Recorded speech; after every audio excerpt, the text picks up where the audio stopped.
शांति। आज 27 जुलाई 2021 है।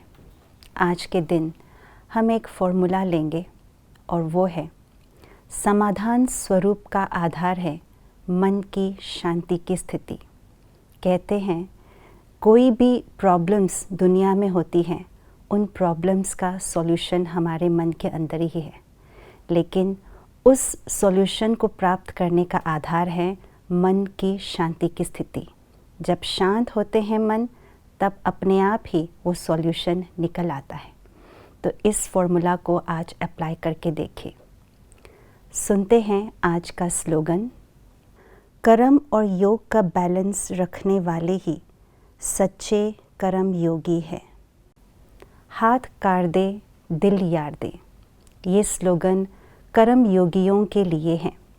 अर्थात कर्मेंद्रियों द्वारा जब हम कर्म करें तो हमारा बुद्धि योग बाबा के साथ सदा लगा रहे, यही कर्म योग है। परंतु जब हम कर्म में आते हैं तो योग भूल जाते हैं। क्यों भूल जाते हैं योग? क्योंकि हमारे मन को ड्रामा के सीन और सीनरीज को देखते हुए प्रभावित होने की आदत पड़ गई है।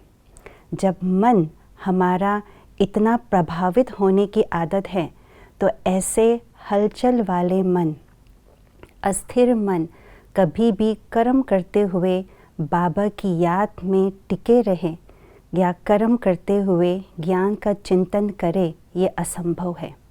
तो इसलिए कहा कि कर्म और योग का बैलेंस रखना ही कर्म योगी है। तो हम कैसे बैलेंस रखें? जब हम अपने मन को ही अचल बना नहीं सकते तो कर्म में कैसे हम बाबा की याद का बैलेंस रखें? तो बैलेंस रखने के लिए हमें अपने अंदर ही अंदर मैं आत्मा शांत स्वरूप हूँ, इसका अभ्यास कॉन्शियसली करना पड़ेगा।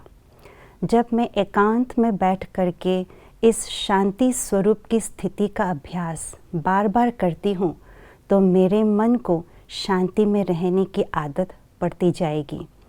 तो जब मन शांत है तो कोई भी कर्म में आते हुए किसी भी परिस्थिति में मन को शांत रहने की आदत सदा रहने से किसी भी परिस्थिति के प्रभाव में नहीं आ सकते।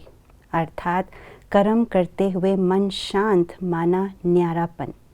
न्यारापन माना ही अंदर ही अंदर बाबा की याद में आत्मा बाबा के प्यारे होते रहते हैं। मन बुद्धि बाबा के साथ लगी हुई रहती है। जब ये न्यारेपन की स्थिति है तो ऑटोमेटिकली बाबा के साथ प्यारे होने के कारण हर कर्म में बाबा की स्मृति रहती है। तो यही कर्म और योग का बैलेंस रखने की विधि है, यही कर्म योगी है। तो आइए हम सब भी आत्मा के स्वधर्म का अभ्यास बार बार करें, मन को शांत रहने की आदत डालें, न्यारे बने, बाबा के प्यारे बने, जिससे हम कर्म योगी सहज बन सके। ओम शांति।